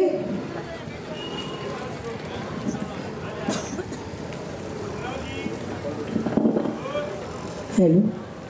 प्रथमतः सर्वांना जय भीम. महाकरुणिक तथागत गौतम बुद्ध, परमपूज्य डॉक्टर बाबासाहेब आंबेडकर व सर्व महापुरुषांना आणि महामातांना त्रिवार वंदन करते. पय्यावंशी भंतीजी यांनाही त्रिवार वंदन करते. आदरणीय व्यासपीठ, कार्यक्रमाचे अध्यक्ष व तसेच जमलेले पाहुणे, बंधू आणि भगिनींनो, दिनांक 3 जानेवारी 1831 सावित्रीबाई फुले यांची जयंती दरवर्षीप्रमाणे याही वर्षी साजरी करण्यात येत आहे. मी इथे 2 शब्द त्यांच्याबद्दल बोलू इच्छिते. ही माझी, तुम्ही शांत चित्ताने ऐकून घ्यावी ही माझी नम्र विनंती. सातारा जिल्ह्यातील नायगाव या गावी 3 जानेवारी 1831 रोजी सावित्रीबाईंचा जन्म झाला. आईचं नाव लक्ष्मीबाई तर गावचे पाटील असणारे वडिलांचे नाव खंडोजी नेवसे पाटील. स्त्री स्वातंत्र्य औषधालाही नसलेल्या समाजात व काळात सावित्रीबाईंचा जन्म झाला. पण बंधनाचा अर्थच ज्या वयात कळत नाही त्या वयापासून त्यांनी आपल्या कार्याला त्यांच्याही नकळत सुरुवात केली. एका दुबळ्या मुलाचे फूल हिसकावून घेणाऱ्या धटिंगणाला त्यांनी अद्दल घडवली तर पक्षाची अंडी खाणाऱ्या नागाला त्यांनी ठेचून मारले. ज्योतिबाराव फुल्यांशी सावित्रीबाईचा विवाह झाला. लग्नाच्या वेळी सावित्रीबाईचं वय 9 वर्ष तर ज्योतिबारावांचे वय 13 वर्षाचे होते. म्हणजेच मानले गेले तर सावित्रीचे सासरे गोविंदराव फुले हे पुण्यातील फुलबागेतील जमीन बक्षीस दिली म्हणून ते त्यांचे आडनाव फुले असे पडले. कोट्यावधी वर्षांनी सूर्य निर्माण होतो. लक्षावधी हरिण शोधल्यावर एखाद्या कस्तुरी मृग सापडतो. अशाच त्या सावित्रीबाई फुले. शेकडो माणसे आयुष्यात भेटतात पण सावित्रीबाई सारख्या त्यात एखाद्या स्त्रीरत्न असतात.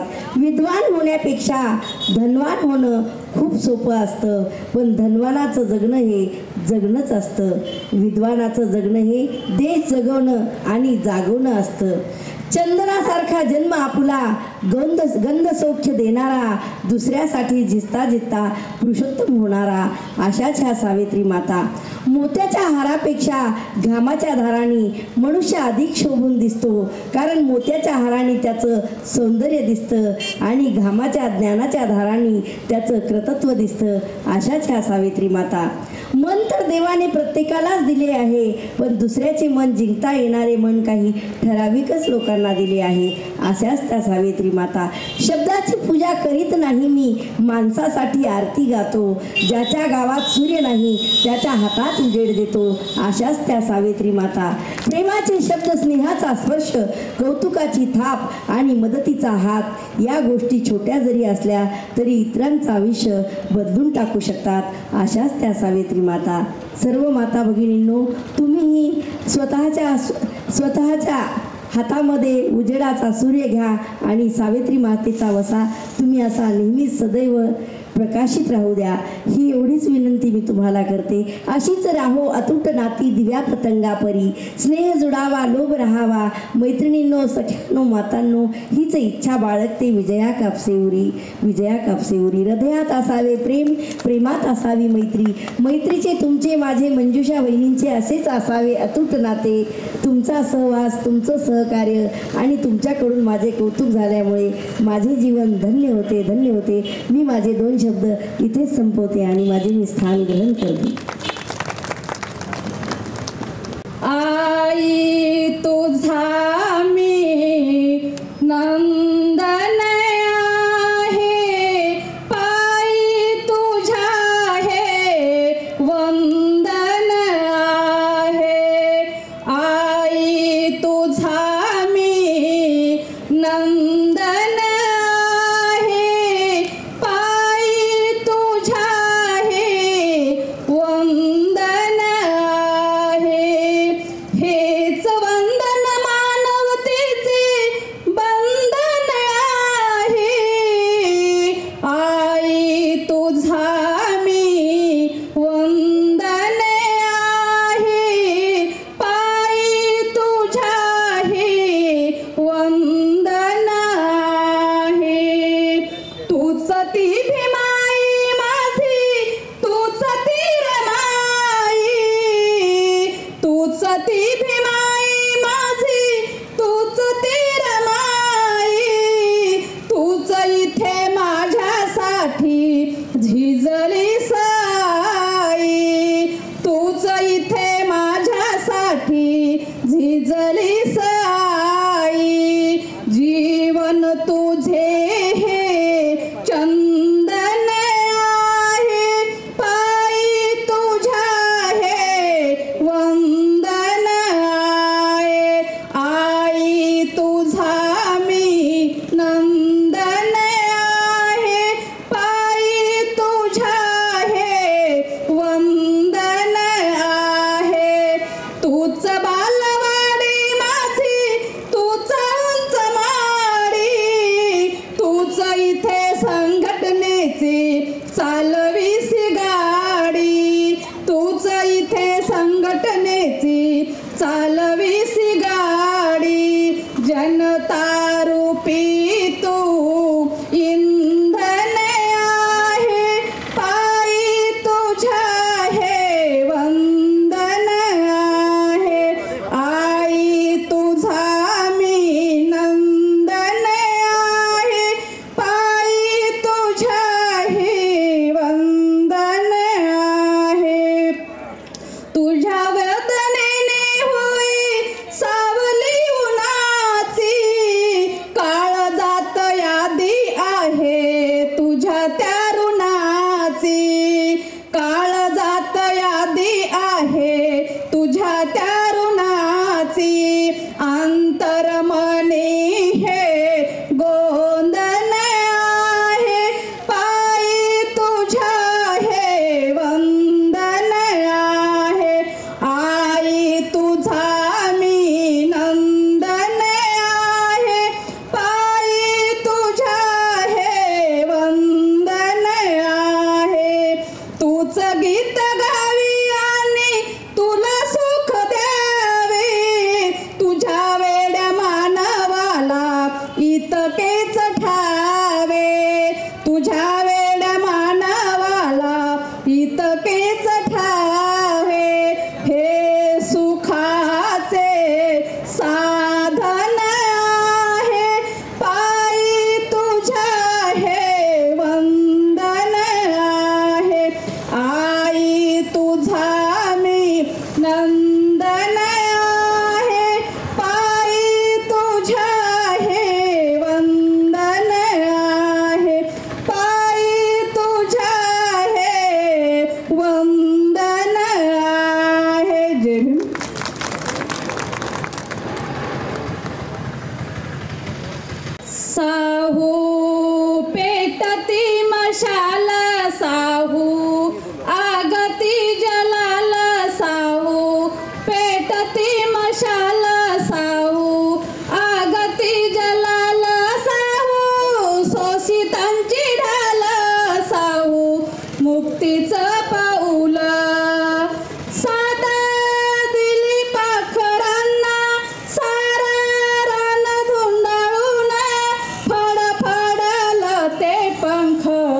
झोपावलं नवगान फडफडल ते पंख झेपावलं नवगान साहू वाघीन मुची तिने फोडली डरकाळी साहू वाघीन मुची तीन फोडली डरकाळी थारा थरल्या गचा कोऱ्या गड ढासळले बाई दूध ज्ञानाचे पाजिले गर्भ याचा ना सोसून आईल मांडवाला जाई ज्ञान जागन पिऊन साहू पेटती मशाला साहू आगती जलाला साहू शोषितांची ढाल साहू मुक्तीचं पाऊल हरणा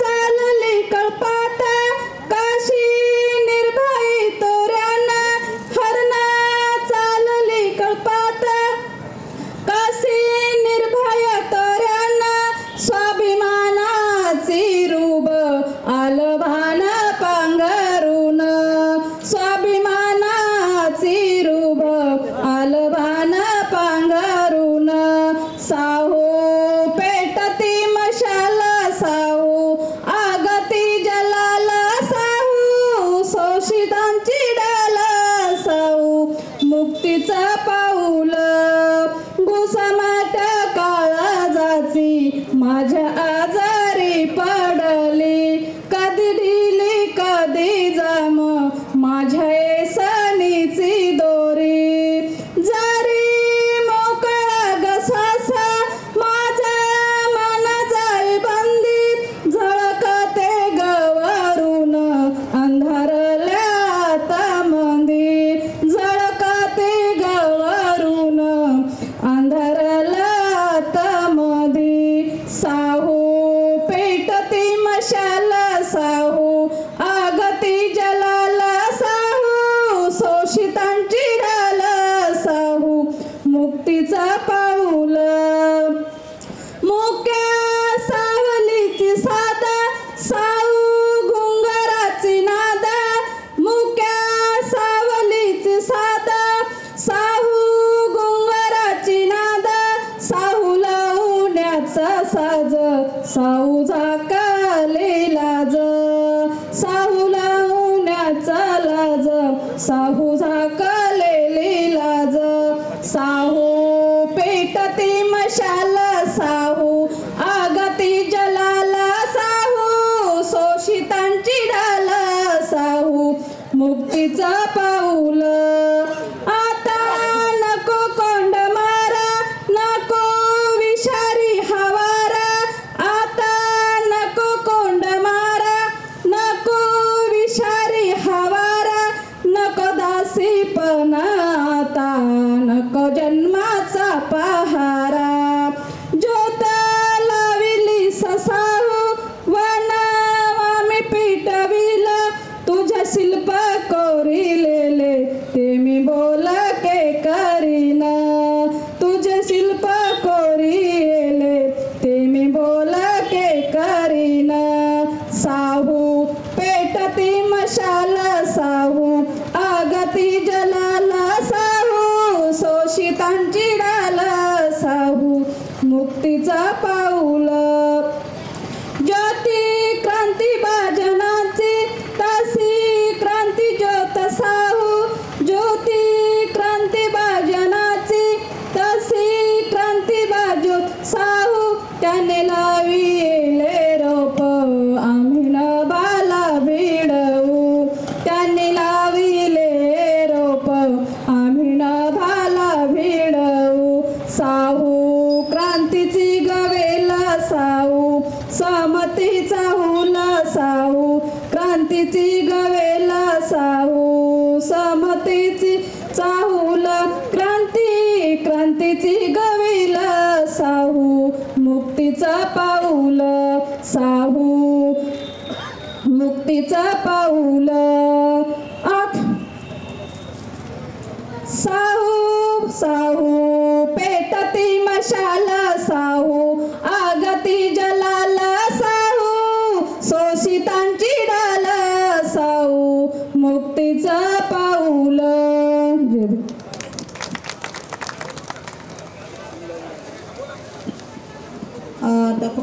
ज्यांना कोणाला अजून गीत गायचे आहे त्यांनी नंतर गायन करूया. तत्पूर्वी आपण आता बंतेजींना अशी मी याचना करते की आपण बोधिसत्व डॉक्टर बाबासाहेब आंबेडकर या महापुरुषांना श्रद्धापूर्वक नम्रतापूर्वक अभिवादन. गुरुवर्य पूज्य भदंत डॉक्टर उपगुप्तजी महास्तवीर यांना सुद्धा श्रद्धापूर्वक नम्रतापूर्वक अभिवादन. आज आपण सर्वजण आपल्या सर्वांना जाण आहे की सावित्री आईंचे आपल्यावर किती उपकार आहेत, तर त्यांच्या आज आपण जन्मदिवसाच्या निमित्ताने उपस्थित आहात. त्या निमित्ताने उपस्थित असलेले आजच्या कार्यक्रमाचे अध्यक्ष आमच्या गयाई खंदारे, तसेच कापसेताई, आदरणीय प्रकाशदादा कांबळे, आदरणीय श्रीकांतजी हिवाळे सर, सुनीलदादा मगरे, तुषारभाऊ गायकवाड, मुकुंदजी पाटील साहेब, त्र्यंबकजी कांबळे, MUजी खंदारे साहेब, सर्वच आमच्या महिला मंडळाच्या सदस्य. बराच वेळ झालेला आहे, ऊन एवढं लागू लागलं की माणसं उठून गेले आणि खरंच एवढं सुंदर सुंदर तुम्ही भाषणं केले की खूपच छान वाटलं. आमच्या उत्पल वर्णाताईंनी तर खूपच सुंदर भाषण केलं. आमच्या शिवकन्या कांबळे बघा वय किती झालं पण 1-2 मिनटंच बोलले, पण महत्त्वाचं बोलले. सर्वच अशा जर महिला बोलत गेल्या तर या बोलण्याचा आवाज एवढा मोठा होईल की सांगता सोय नाही.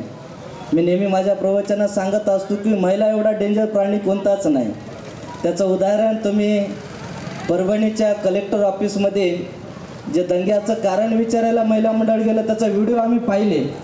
जर अजून 10-20 मिनटं सोडले असते तर कायच झालं असते की सांगता सोय नाही. म्हणून निश्चित आजचं येणाऱ्या भविष्य काळातलं महिला मंडळ एक वैचारिक आणि ज्ञानाच्या मार्गावर चालून एक चांगल्या प्रकारची विचारसरणी आपल्या अंगीकारत आहे, असंच आपल्याला दिसून येत आहे. बऱ्याचपैकी चांगल्या प्रकारचं प्रबोधन झालेलं आहे. बघा सावित्री आईंना दगडं मारत होते, नंतर शेण फेकून मारत होते. आपल्या बाजूला जर शेण पडलं तर आपण वक्त जर तोंड करतो. अंगावर जर शेण फेकून मारत असेल तर त्या महिलाची किती विटंबना असेल. मग त्या काय जाऊन मी शाळेला शिकवणं सोडून देतो, मला काय हे जमत नाही असं काही सावित्रीबाई बोलल्या नाही. त्यांनी ज्योतिबा फुलेंना म्हणल्या की मला साड्या घेऊन द्या. 2 साड्या मागितल्या. एक जाताना जर अंगावर जर दगडं मारले, शेण मारलं, भरलं की तिथं गेल्याच्या नंतर दुसरी घालायची आणि येताना परत जर कोणी शेण मारलं, खराब झाली तर घरी आल्याच्या नंतर तिसरी घालायची. अशा 3 साड्या त्यांनी घेतल्या. परंतु आपले काय ते काम करायचं सोडलं नाही. म्हणजे सकारात्मक विचार किती होता हे आपण जरासं या उदाहरणातून शिकलं पाहिजे. मी नेहमी कधी लग्नाच्या कार्यक्रमामध्ये सांगत असतो, पती पत्नी जर कसे असायला पाहिजेत तर ते आपण ज्योतिबा फुले आणि सावित्री आईकडून शिकलं पाहिजे. लेकरू होत नव्हतं तर सावित्रीबाई फुले म्हणल्या की माझ्यात काहीतरी दोष असेल तर तुम्ही दुसरं लग्न करा. तेव्हा ज्योतिबा फुले सुद्धा म्हणले तुला कोण म्हणले तुझ्या दोष असेल, माझ्या सुद्धा दोष असेल म्हणले, तू दुसरं लग्न कर. बघा दोघांनी लग्न केलं नाही.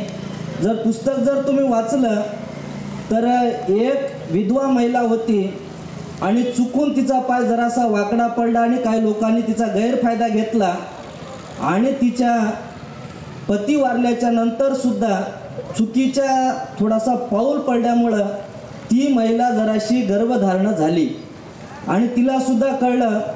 घरच्यांनी सुद्धा तिटकारा केला, समाजानं तिटकारा केला, गावातल्या लोकांनी सुद्धा तिचा तिटकारा केला आणि शेवटी तिनं पर्याय शोधला की आता आत्महत्येशिवाय पर्याय नाही. आणि तेव्हा ज्योतिबा फुले आणि सावित्री आई तिथं गेल्या आणि त्या महिलेचं जरासं ब्रेन वॉश केलं, डोकं जरासं जाग्यावर आणलं आणि स्वतःच्या घरी आणलं आणि त्या महिलेला त्या मुलाला जन्म देण्यासाठी सांगितलं. आणि तेच ज्या महिलाने जे मुलगाला जन्म दिला त्याचं नाव यशवंत ठेवलं आणि सावित्रीबाई फुलेंनी आणि ज्योतिबा फुलेंनी मुलगा म्हणून स्वीकारलं आणि भविष्यात त्याला डॉक्टर केलं. बघा विचार म्हणजे साधा नाही. म्हणलं म्हणजे आपण ते काय महान ठरणार नाही, ते कृतीनं महान ठरलेले आहेत. म्हणून आपण सुद्धा थोडंसं या विचारांना 2-4 उदाहरण जरी आपण ऐकले तर आपल्या डोक्यामध्ये ते ठेवले पाहिजे आणि ते आपल्या आचरणामध्ये आले पाहिजे. आपण नुसतं ऐकून ऐकून ऐकून एवढे कोडे झालो, दगडासारखे झालो, बदल काहीच नाही आपल्यामध्ये. मी बोलल्यावर कधी कधी काय काय जणाला एवढं टोचत आहे की झोंबत आहे की माझ्याबद्दल म्हणतात वय कमी आहे, एवढं का बोलतात. मला नावाची अपेक्षा नसती, परिवर्तनाची अपेक्षा असते. आपल्या कृतीमध्ये आचरणामध्ये ते विचार आले पाहिजे, एवढंच माझं बोलण्याचं सांगण्याचा हेतू असतो. म्हणून आता माणसं तर सुशिक्षित झालेलेच आहेत, आपल्याकडं विचार आणि ज्ञान एवढं झालेलं आहे की आपल्याला फक्त त्याचं अनुकरण आणि आचरण करायचं आहे. जेव्हा आणि अनुकरण आणि आचरण करताल तर आपल्या वाट्याला यश एवढं येईल की सांगता सोय नाही. म्हणून आपण सर्वांनी थोडंसं या त्यागाला, या विचारसरणीला आपण अंगीकारण्याचा प्रयत्न करा. बोलायला थोडंसं कमी बोला, वागायला थोडंसं म्हणजे कमी जास्त वागा, परंतु आपल्या कृतीमध्ये चांगले विचार अंगीकारण्याचा आपण थोडासा प्रयत्न करा. बोलण्यासारखं भरपूर काय आहे, आपल्याला नेहमीच कार्यक्रमाला जमायचं आहे. बरेच जण उन्हात बसलेले आहेत. आयुष्यमान उपासक उपासिकांनो, काय काय माणसं म्हणतात की बाहेरचं जग खराब आहे, पण मी असं म्हणतो की आपण जर बाहेर जर गेलो, मग पुरुष असू द्या किंवा स्त्री असू द्या, जर ती जर आपल्याला वाईट नजरेनं, खराब नजरेनं, चारित्र्य संपन्न असलेल्या जीवनाकडून आपल्याला घाणीकडे जर घेऊन जात असेल तर त्याला सुद्धा आपण जाग्यावर आणण्याचा प्रयत्न केला पाहिजे. एकदा दोनदा प्रेमानं समजून सांगितलं पाहिजे. जर नाही ऐकलं तर तिसऱ्यांदा मात्र सुद्धा आपण त्याला वटणीवर आणण्याचा प्रयत्न केला पाहिजे. म्हणून आजकालचे लोक सुद्धा कोणी कोणी महिलेवर नाव ठेवून बाजूला होतात, कोणी कोणी त्याच्यावर नाव ठेवून बाजूला होतात, परंतु वावरत असताना शील आपल्यामध्ये एवढं व्यवस्थित असलं पाहिजे की आपल्याला कोणी कोणी बोलताना सुद्धा घाबरलं पाहिजे. म्हणून आपण या जे काय महापुरुष होऊन गेलेले आहेत तर त्यांनी आयुष्यामध्ये कसे जगलेत, समाजाशी वागताना कसे वागलेत, हे जर आपल्या लक्षामध्ये जर आलं तर निश्चित आपण तर त्यांच्यापेक्षा जास्त शिकायलो. त्यांच्यापेक्षा आता आपल्याकडं एवढं स्वातंत्र्य आहे की त्या स्वातंत्र्याचा आपल्याला फक्त थोडासा फायदा घ्यायचा आहे. म्हणून आपण सर्वजण उपस्थित झालात. मंजुषाताईंनी काल बघा किती लवकर नियोजन केलं आणि आपण थोडक्या प्रमाणात का होईना पण भारी भारीच माणसं आज आपल्या या चौकामध्ये उपस्थित झालेत. नेहमीच आपल्याकडे कार्यक्रम होत असतात, आपण नेहमीच विचार ऐकत असतो. आता येणाऱ्या तरुण महिलांना, मुलींना हे विचार देणं आवश्यक आहे. आजच्या मुली आणि महिला त्या टी व्हीमध्ये आणि मोबाईलमध्ये एवढ्या गुंतून गेल्यात की बस जर सासूनं जरासं जर काही काम सांगितलं की तिचा भुगाच करायला त्या टी व्हीच्या टायमिंगला. म्हणून थोडंसं मोबाईल जरी आईनं जर काढून घेतला तर त्या माईला सुद्धा त्या पोरी सोडणं झाल्यात. म्हणून आपण थोडंसं आपल्या घरामध्ये एका वैचारिक पातळीचं आपलं संस्काराचं एक भाग आपल्या घरामध्ये सदोदित घंटा 2 तास आपण त्याच्यामध्ये करावा. एवढंच या निमित्ताने आपल्याला सांगतो. सुंदर असा कार्यक्रम झाला. खरं म्हणलं तर गायन हे पहिलं असते किंवा नंतर असते, पण आज एक भाषण झालं की एक गाणं, एक भाषण झालं की एक गाणं आणि सुंदर सुंदर. मला वाटतं गायक लोक सुद्धा आज बघा दारू पिल्याशिवाय त्यांना गाणे म्हणता येणं झाले तर. म्हणून आणि पैसे घेतल्याशिवाय तर स्टेजवरच येणं झाले तर. कुणाचे 30,000 झाले तर कुणाचे 50 झालेत, कुणाचे तर 20 लाख 25 लाख झाले तर. म्हणजे गायक लोक कसे झाले आता तुम्ही बघू शकता. म्हणून हे खरे आमचे गाण्यातून म्हणणारे खरे गायक आहेत. हे वामनदादा कर्डकांना सांभाळणारे, त्यांच्या विचाराला पुढे नेणारे खरे गायक आहेत. मी आजच्या दिवशी हे तुम्हाला नमूद करतो आणि असंच महिला मंडळाने ताकदीनं पुढं चालत राहावं. या पूर्णेतलं जे काही जबाबदार उपासक वर्ग असेल ते सुद्धा तुमच्या पाठीमागे आहे हे आज तुम्हाला आम्ही ठामपणे सांगतो. यावर्षी जरी छोटा मारडा कार्यक्रम झाला असेल पण पुढच्या वर्षी मात्र भव्य दिव्य आणि बैठक लावून चांगला कार्यक्रम करावा. त्यामध्ये आम्ही सुद्धा उपस्थित राहू असंच ताईंना आवाहन करतो. परत एकदा आपल्या सर्वांचे खूप खूप धन्यवाद व्यक्त करतो. पुन्हा एकदा सावित्रीबाई फुलेंच्या संपूर्ण त्यागाला, जीवनाला अभिवादन करून त्यांच्याप्रती अतिशय आदर व्यक्त करून आपल्यामधला छोटासा चर्चेचा भाग समाप्त करतो. सर्वांना धन्यवाद.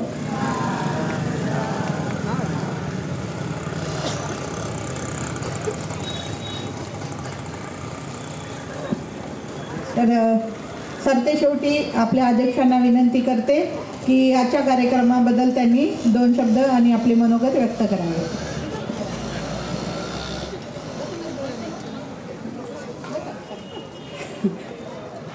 तर तथागत भगवान गौतम बुद्ध, परमपूज्य डॉक्टर बाबासाहेब आंबेडकर आणि 100 सावित्रीबाई फुलेच्या जयंतीचे 194व्या जयंतीनिमित्त आज मला इथे अध्यक्ष केलं आहे, त्याबद्दल मी आभारी आहे।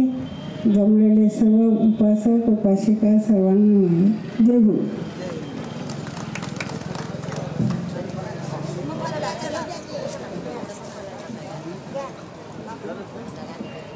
अतुल या इकडं।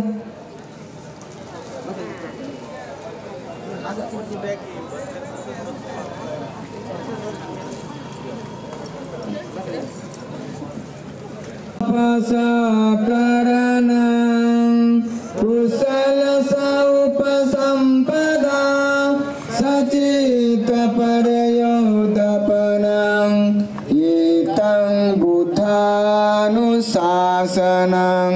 धम्मं चरे सुचरितं नतं दुचरितं चरे धम्मचारी सुकांसेति अस्मे लोके परमिचे नतावता धम्मधरो यावता बहुभासति योचापन्ति सुतुमानं धम्मं कायेन पश्यति सभे धम्मधरो होति धम्मं न पमजति लक्ष्मी मे शरणं अय्यं बुद्धो मे शरणं वरं एतेन सच्च भजेन होतु मे जयमङ्गलं लक्ष्मी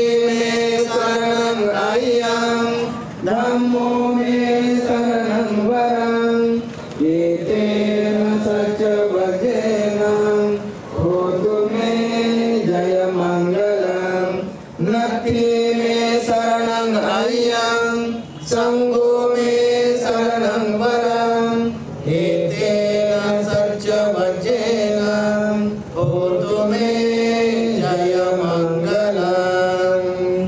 सपीत्यो विभजन्तु सप्तरोगो विनाशतो माते भवन्त्वन्तरायो सुखे दिक्कादिको भवतु सप्पमङ्गलं रक्षन्तु सप्पदेवता सप्पबुद्धानुभावेन सप्पधम्मानुभावेन सप्पसङ्गानुभावेन सदा सुखी भवन्तु ते। साधु साधु साधु बुद्धं नमामि धम्मं नमामि संघं नमामि अहं वन्दामि सर्वदा। तथागत भगवान बुद्ध की, राष्ट्रमाता सावित्रीबाई फुले यांचा, राजमाता जिजाऊंचा, माता रमाई भीमराव आंबेडकरांचा हा सर्वांना सूचना।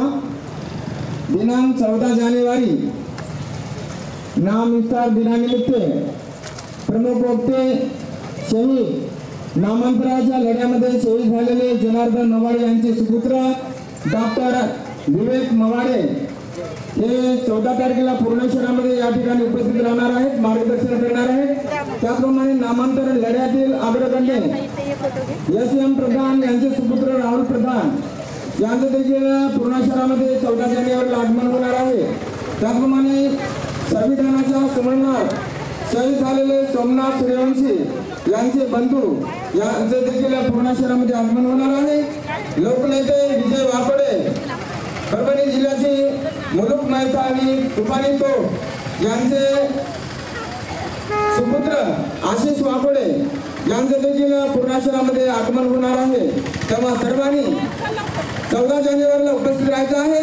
डॉक्टर बाबासाहेब आंबेडकर मराठवाडा विद्यापीठ नामविस्तार दिनानिमित्त दिनांक 14 जानेवारी 2025 रोजी प्रस्तुत प्रकाश जोंधळे व संच आवाज चळवळीचा पायी भीमाचा वेळ सकाळी 11 ते 2 वाजेपर्यंत सर्वांनी उपस्थित राहायचं आहे।